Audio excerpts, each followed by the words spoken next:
வணக்கம். வின் செய்திகளுக்காக நான் சுதர்சன் செல்வராஜ். விரிவான செய்திகளை பார்ப்பதற்கு முன் இந்த நேரத்திற்கான தலைப்புச் செய்திகளை பார்க்கலாம்.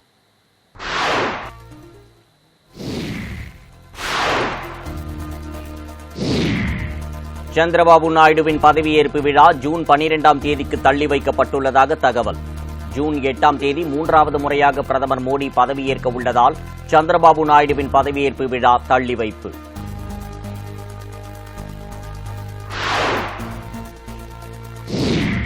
தேர்தல்கள் என்பது இந்தியாவின் அரசியல் அமைப்பு ஜனநாயகத்தை பிரதிபலிக்கிறது.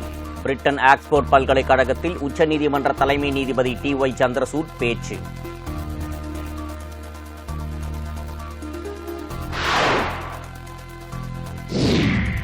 வளிமண்டல மேலடுக்கு சுழற்சியால் தமிழகத்தில் 19 மாவட்டங்களில் இன்று கனமழை பெய்யும். சென்னை வானிலை ஆய்வு மையம் அறிவிப்பு.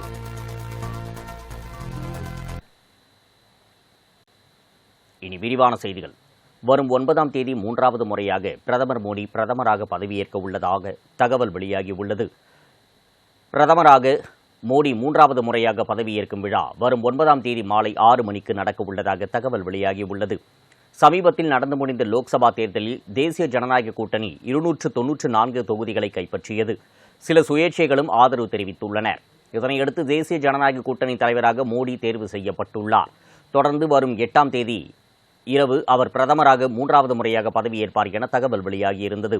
இந்நிலையில் பிரதமராக மோடி வரும் 9ஆம் தேதி மாலை 6 மணிக்கு பதவியேற்றுக் கொள்ள உள்ளதாக ANA நிறுவனம் செய்தி வெளியிட்டுள்ளது. 3வது முறையாக பதவியேற்க உள்ள பிரதமர் மோடிக்கு பல்வேறு நாட்டு தலைவர்களும் வாழ்த்துக்களை தெரிவித்துள்ளனர். மக்களவைத் தேர்தலில் பாரதிய ஜனதா கட்சி தலைமையிலான தேசிய ஜனநாயக கூட்டணி 292 இடங்களை பெற்றுள்ளது. இதனையடுத்து பிரதமர் மோடி 3வது முறையாக பதவியேற்க உள்ளார். இந்நிலையில் தொடர்ந்து 3வது முறையாக பிரதமராக பதவியேற்க உள்ள மோடிக்கு அமெரிக்க அதிபர் ஜோ பைடன், ரஷ்ய அதிபர் புதின், இங்கிலாந்து பிரதமர் ரிஷி சுனக், தென்கொரிய அதிபர் யூன் சுனக் ரியோஸ், நெதர்லாந்து பிரதமர் மார்க் ரூட், ஜெர்மன் அதிபர் ஓலாப் ஸ்கால்ப்ஸ், இந்தோனேஷியா அதிபர் ஜோகோ விடோடோ உள்ளிட்ட பல்வேறு நாட்டு தலைவர்களும் வாழ்த்து தெரிவித்துள்ளனர். இரு நாட்டு உறவுகளை மேம்படுத்தும் வகையில் ஒன்றாக பணிபுரிய விருப்பம் உள்ளதாக உலக தலைவர்கள் தெரிவித்துள்ளனர். நாடு முழுவதும் மக்களவைத் தேர்தல் நடத்தை விதிமுறைகள் இன்று நள்ளிரவுடன் முடிவுக்கு வரவுள்ளதாக தேர்தல் ஆணையம் அறிவித்துள்ளது. நாடாளுமன்ற தேர்தலுக்கான அறிவிப்பை தேர்தல் ஆணையம் கடந்த மார்ச் 16ஆம் தேதி வெளியிட்டது. அன்றிலிருந்து தேர்தல் நடத்தை விதிகள் நாடு முழுவதும் அமலுக்கு வந்தது. அதன்படி தேர்தல் நடத்தை விதிகள் ஜூன் 6ஆம் தேதி வரை அமலில் இருக்கும் என்று தேர்தல் கமிஷன் அறிவித்திருந்தது. இந்நிலையில் ரூபாய் 50,000ற்கு மேல் பணம் கொண்டு செல்வதற்கு தடை விதிக்கப்பட்டது. அதிக மதிப்புள்ள பொருட்கள் கொண்டு செல்லவும் கட்டுப்பாடுகள் விதிக்கப்பட்டன. பறக்கும் படையினர், நிலையான கண்காணிப்பு குழுக்கள், வீடியோ கண்காணிப்பு குழுக்கள் மற்றும் வருமான வரித்துறையினர் என பல்வேறு குழுக்கள் அமைக்கப்பட்டு சோதனை நடத்தப்பட்ட நிலையில் சுமார் 1300 கோடிக்கு அதிகமான பணம், நகைகள், போதைப் பொருட்கள் உள்ளிட்டவைகள் பறிமுதல் செய்யப்பட்டன. இந்நிலையில் மக்களவைத் தேர்தலுக்கான தேர்வு முடிவுகள் வெளியான நிலையில் இன்று நள்ளிரவுடன் தேர்தல் நடத்தை விதிமுறைகள் திரும்பப் பெறப்படுகின்றன என தேர்தல் ஆணையம் அறிவித்துள்ளது. ஆந்திர மாநிலத்தில் வெற்றி பெற்ற தெலுங்கு தேசம் கட்சித் தலைவர் சந்திரபாபு நாயுடு தனது பதவியேற்பு விழாவினை ஜூன் 12ஆம் தேதிக்கு தள்ளி வைத்துள்ளதாக தகவல் வெளியாகியுள்ளது. ஆந்திர சட்டசபை தேர்தலில் அறுதி பெரும்பான்மை பெற்று தெலுங்கு தேசம் ஆந்திராவில் ஆட்சி அமைக்க உள்ளது. இந்நிலையில் ஆந்திராவின் முதலமைச்சராக சந்திரபாபு நாயுடு 4வது முறையாக வருகிற 9ஆம் தேதி பதவியேற்பார் என்று கூறப்பட்ட நிலையில் தற்போது வரும் 12ஆம் தேதிக்கு பதவியேற்பு விழா மாற்றப்பட்டுள்ளதாக தகவல் வெளியாகியுள்ளது. மக்களவைத் தேர்தலில் பாரதிய ஜனதா தலைமையிலான தேசிய ஜனநாயக கூட்டணி வெற்றி பெற்று தொடர்ந்து 3வது முறையாக மோடி பிரதமராக ஜூன் 9ஆம் தேதி பதவியேற்க உள்ளதால் சந்திரபாபு நாயுடுவின் பதவியேற்பு விழா தேதியில் மாற்றம் செய்யப்பட்டுள்ளதாக கூறப்படுகிறது. 3வது முறையாக பதவியேற்க உள்ள பிரதமர் மோடிக்கு தமாக தலைவர் GK வாசன் வாழ்த்து தெரிவித்துள்ளார். மக்களவைத் தேர்தலில் பாரதிய ஜனதா தலைமையிலான தேசிய ஜனநாயக கூட்டணி 292 இடங்களை கைப்பற்றியுள்ளது. இதன் மூலம் மோடி 3வது முறையாக பிரதமராக பதவியேற்க உள்ளார். மோடிக்கு தமாக தலைவர் GK வாசன் வாழ்த்து தெரிவித்துள்ளார்.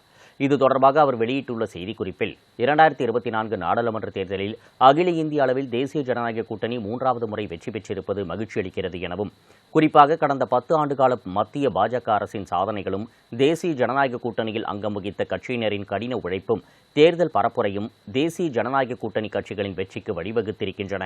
நாட்டின் வளர்ச்சிக்காக அர்ப்பணித்து உழைக்கின்ற பிரதமர் மோடி தலைமையில் மத்தியில் மீண்டும் நல்லாட்சி அமைய தமிழ் மாநில காங்கிரஸ் சார்பில் ஆதரவையும் வாழ்த்துக்களையும் தெரிவித்துக் கொள்வதாக அவர் பதிவிட்டுள்ளார். தேர்தல்கள் என்பது இந்தியாவின் அரசியல் அமைப்பு ஜனநாயகத்தை பிரதிபலிக்கிறது. அதே நேரத்தில் நீதிபதிகள் அரசியலமைப்பு மாண்புகள் தொடர்வதையும் அது பாதுகாக்கப்படுவதையும் உறுதி செய்கின்றனர் என உச்சநீதிமன்ற தலைமை நீதிபதி TY சந்திரசூட் குறிப்பிட்டார். ஐரோப்பிய நாடான பிரிட்டனின் ஆக்ஸ்போர்ட் பல்கலைக்கழக மாணவர் விவாத அமைப்பான ஆக்ஸ்போர்ட் யூனியன் சொசைட்டி நடத்திய நிகழ்ச்சியில் உச்சநீதிமன்ற தலைமை நீதிபதி TY சந்திரசூட் பங்கேற்றார். அப்போது அவர் கூறுகையில், தேர்தல்கள் என்பது அரசியலமைப்பு ஜனநாயகத்தை பிரதிபலிப்பதாகவும் அதே நேரத்தில் சில காரணங்களால் நீதிபதிகள் தேர்வு செய்யப்படுவதில்லை. நீதிபதிகள் அரசியலமைப்பு சட்டத்தின் மதிப்புகள் தொடரப்படுவதையும் அது பாதுகாக்கப்படுவதையும் உறுதி செய்வதாகவும், ஜனநாயகத்தில் நீதித்துறை முக்கிய பங்களிப்பை அளிக்கிறது. மிகச்சிறந்த சமூகத்தை உருவாக்குவதிலும் அது பாதுகாக்கப்படுவதிலும் ஜனநாயகத்தில் நீதித்துறையின் பங்கு உள்ளது. கடந்த 24 ஆண்டுகளாக நீதிபதியாக இருந்துள்ளதாகவும், ஆனால் எந்தவொரு அரசியல் நெருக்கடியும் சந்தித்தது இல்லை எனவும், அரசியல் இருந்தும் அரசிடம் இருந்தும் நீதித்துறை விலகியே உள்ளதாகவும் கூறியுள்ளார். அதே நேரத்தில் ஒரு வழக்கில் தீர்ப்பு அளிக்கும்போது அதனால் சமூகத்தில் அரசியலில் ஏற்படக்கூடிய தாக்கங்களை நாங்கள் பார்க்க வேண்டும். அதற்காக நாங்கள் அரசியலுடன் தொடர்புடையவர்கள் என்று கூற முடியாது என்றும் அவர் தெரிவித்துள்ளார். தமிழகத்தில் 19 மாவட்டங்களில் இன்று கனமழைக்கு வாய்ப்புள்ளதாக சென்னை வானிலை ஆய்வு மையம் தெரிவித்துள்ளது. இது தொடர்பாக வானிலை ஆய்வு மையம் வெளியிட்டுள்ள அறிக்கையில், தென்னிந்திய பகுதிகளின் மேல் ஒரு வளிமண்டல மேலடுக்கு சுழற்சி நிலவுவதால் தமிழகம் மற்றும் புதுச்சேரி, காரைக்கால் ஆகிய இடங்களில் ஓரிரு இடங்களில் லேசானது முதல் மிதமான மழை பெய்யக்கூடும் என தெரிவித்துள்ளது.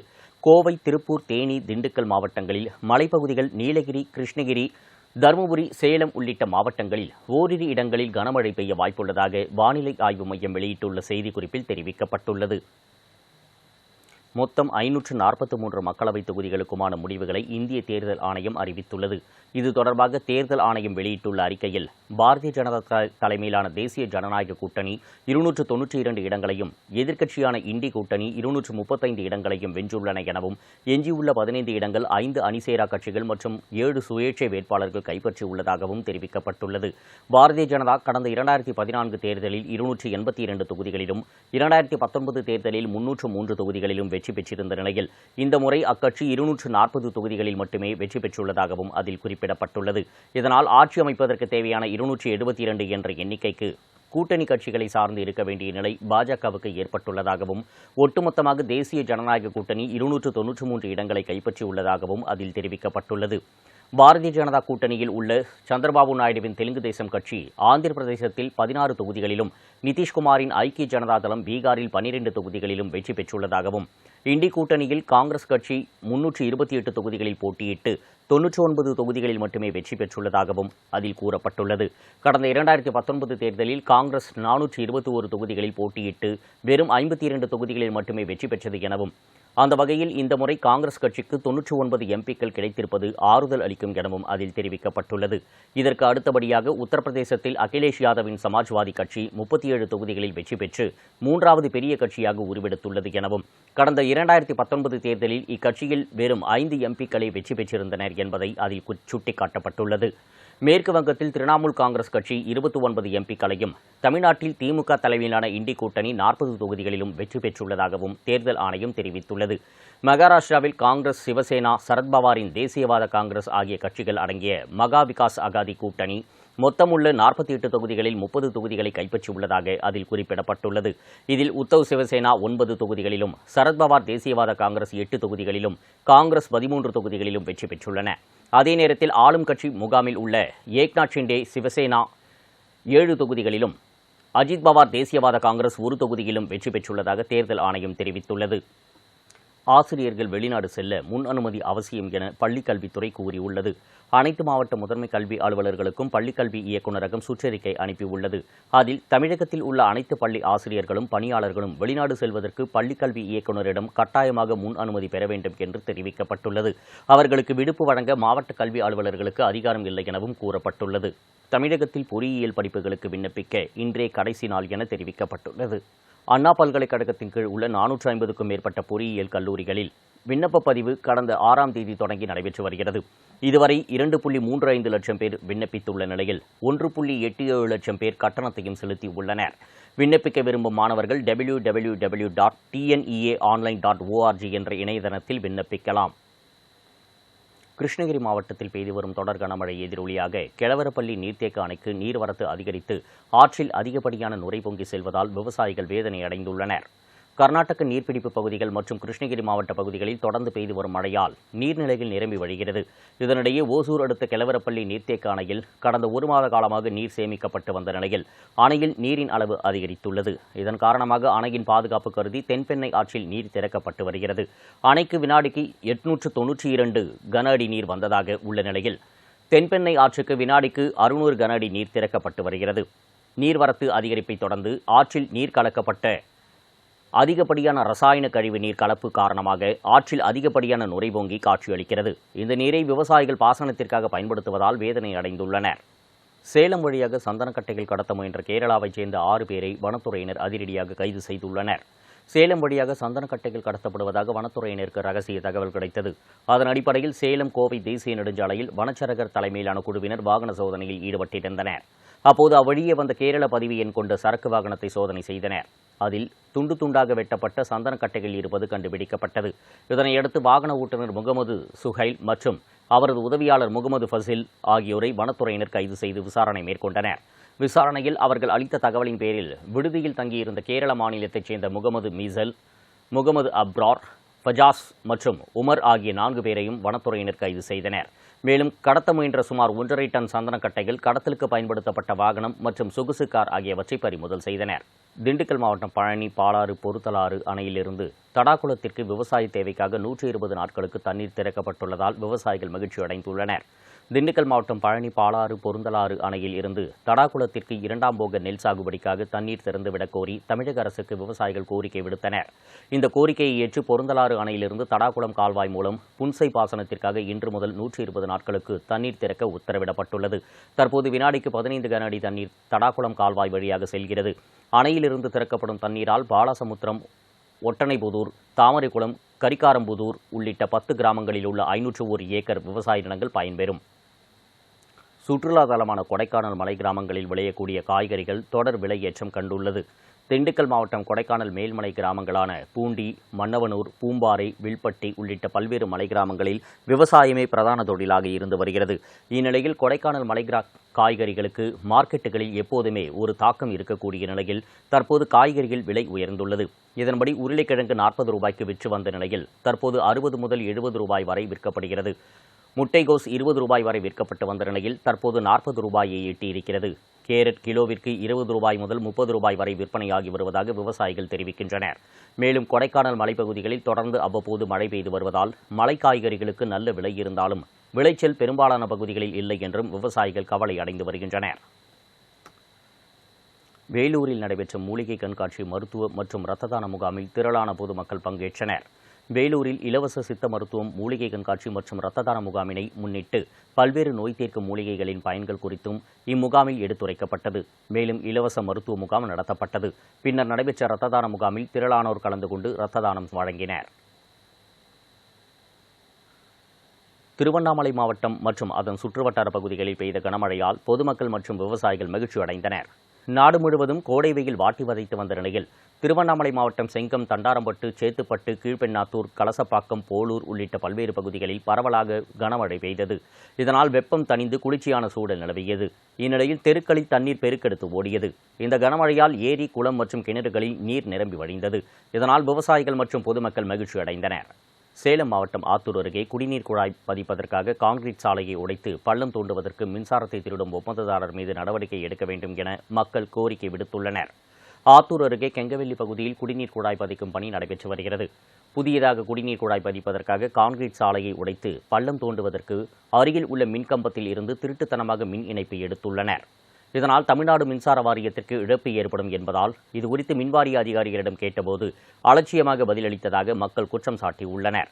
எனவே ஒப்பந்த பணிகளுக்கு திருட்டுத்தனமாக மின் இணைப்பை பயன்படுத்திய ஒப்பந்ததாரர் மீது உரிய நடவடிக்கை எடுக்க வேண்டும் என அப்பகுதி மக்கள் வலியுறுத்தியுள்ளனர். மயிலாடுதுறை மாவட்டம் செம்பனார்கோவில் அருகே காரைக்காலில் இருந்து கடத்தி வரப்பட்ட 900 லிட்டர் பாண்டி சாராயத்தை மதுவிலக்கு போலீசார் பறிமுதல் செய்தனர். செம்பனார்கோயில் அருகே காளஹஸ்திநாதபுரம் வாகன தணிக்கையில் ஈடுபட்டிருந்த போது மதுவிலக்கு போலீசார் அந்த வழியாக அதிவேகமாக வந்த காரை நிறுத்தி சோதனை செய்தனர். அதில் 18 மூட்டைகளில் 900 லிட்டர் பாண்டி சாராயம் இருந்தது கண்டுபிடிக்கப்பட்டது. அவற்றை பறிமுதல் செய்த போலீசார் கார் ஓட்டுநர் முருகேசன், அவருடன் வந்த சுமன் மற்றும் கடத்தலில் தொடர்புடைய மணக்குடியைச் சேர்ந்த செல்வம் ஆகிய 3 பேரை கைது செய்து நீதிமன்றத்தில் ஆஜர்படுத்தி சிறையில் அடைத்தனர். சேலம் மாவட்டம் தம்மம்பட்டி அருகே குண்டும் குழியுமாக உள்ள மண் சாலையை தார் சாலையாக மாற்றி அமைத்து தரக்கோரி அப்பகுதி மக்கள் அரசு பேருந்தை சிறைபிடித்து போராட்டத்தில் ஈடுபட்டனர். தம்மம்பட்டி அருகே சேரடி மலைப்பகுதியிலிருந்து நாமக்கல் மாவட்டம் தொடங்கும் இணைப்பு பகுதியாக உள்ள மலையேற்றத்தில் 200 மீட்டர் தூரத்திற்கு மண் சாலை உள்ளது. பல ஆண்டு காலமாக குண்டும் குழியுமாக உள்ள அந்த சாலை வழியாகத்தான் கொல்லிமலை அரப்பளீஸ்வரர் கோவிலுக்கு செல்வோர், வாகன ஓட்டிகள், பொதுமக்கள் என ஏராளமானோர் சென்று வருகின்றனர். இதனால் கடும் சிரமத்திற்கு ஆளாகி உள்ள மக்கள் மண் சாலையை தார் சாலையாக மாற்றி அமைத்து தரக்கோரி பலமுறை அரசு அதிகாரிகளுக்கு மனு அளித்தும் எந்தவித நடவடிக்கையும் எடுக்கவில்லை. இதனால் ஆத்திரமடைந்த மக்கள் அந்த வழியாக செல்லும் ஒரே ஒரு அரசு பேருந்தையும் சிறைபிடித்து போராட்டத்தில் ஈடுபட்டனர். 3வது முறையாக ஆட்சி அமைப்பதற்கு வாய்ப்பளித்த நாட்டு மக்களுக்கு நன்றி என பிரதமர் மோடி தனது எக்ஸ் பக்கத்தில் பதிவிட்டுள்ளார். மக்களவைத் தேர்தலில் பாஜக கூட்டணி 292 இடங்களை கைப்பற்றியுள்ளது. இது தொடர்பாக பிரதமர் மோடி தனது எக்ஸ் பக்கத்தில் வெளியிட்டுள்ள செய்திக்குறிப்பில், மக்கள் தொடர்ந்து 3வது முறையாக தேசிய ஜனநாயக கூட்டணி மீது நம்பிக்கை வைத்துள்ளனர். இந்திய வரலாற்றில் இது ஒரு வரலாற்று சாதனை. இந்த பாசத்திற்கு மக்களுக்கு நான் தலைவணங்குகிறேன். கடந்த 10 ஆண்டுகளில் மக்களின் விருப்பங்களை நிறைவேற்றும் வகையில் நாங்கள் செய்த நல்ல பணிகளை தொடர்வோம் என உறுதியளிக்கிறேன். எங்கள் அனைத்து காரியகர்த்தாக்களுக்கும் அவர்களின் கடின உழைப்புக்கும் நான் தலைவணங்குகிறேன் என பதிவிட்டுள்ளார். கோடை வெயில் வாட்டி வதைத்த நிலையில் நாகையில் பெய்த கனமழையால் பொதுமக்கள் மற்றும் விவசாயிகள் மகிழ்ச்சியடைந்தனர். கோடை வெயில் வாட்டி வதைத்து வந்த நிலையில் நாகப்பட்டினம் மாவட்டம் வேளாங்கண்ணி, பறவை, செருதூர், திருப்பூண்டி, கிராமத்துமேடு, மணல்மேடு உள்ளிட்ட சுற்றுவட்டார பகுதிகளில் பலத்த மழை கொட்டி தீர்த்தது. சுமார் 1 மணி நேரம் வரை இடைவிடாது பெய்த கனமழையால் தெருக்களில் தண்ணீர் பெருக்கெடுத்து ஓடியது. இதன் காரணமாக வெப்பம் குறைந்து குளிர்ச்சியான சூழல் நிலவியது. இதனால் பொதுமக்கள் மற்றும் விவசாயிகள் மகிழ்ச்சியடைந்தனர். காஞ்சிபுரம் மாவட்டம் படப்பை அருகே குறைந்த மற்றும் அதிக மின்சாரம் காரணமாக washing machine, fridge, mixie, AC உள்ளிட்ட பொருட்கள் சேதமடைவதாக பொதுமக்கள் குற்றம் சாட்டியுள்ளனர். காஞ்சிபுரம் மாவட்டம் படப்பை அருகே உள்ள வஞ்சுவாஞ்சேரி பகுதியில் சுமார் 200க்கும் மேற்பட்ட குடும்பங்கள் வசித்து வருகின்றனர். இந்நிலையில் இந்த பகுதியில் கடந்த 1 வருட காலமாக குறைந்த அழுத்தம் மற்றும் உயர் மின்சாரம் என மாறி மாறி வருவதால் வீட்டில் உள்ள எலக்ட்ரானிக் பொருட்களான mixie, fridge, AC, fan, heater உள்ளிட்ட பல மின்சாதன பொருட்கள் சேதமடைவதாக அப்பகுதி மக்கள் மின்வாரிய அலுவலகத்தில் புகார் கொடுத்தனர். மேலும் குறைந்த மின்னழுத்தம் காரணமாக சிறு குறு தொழில் நடத்தும் நிறுவனங்கள், விவசாயிகள், தொழிலாளர்கள் என அனைவரும் மிகவும் பாதிக்கப்பட்டுள்ளனர்.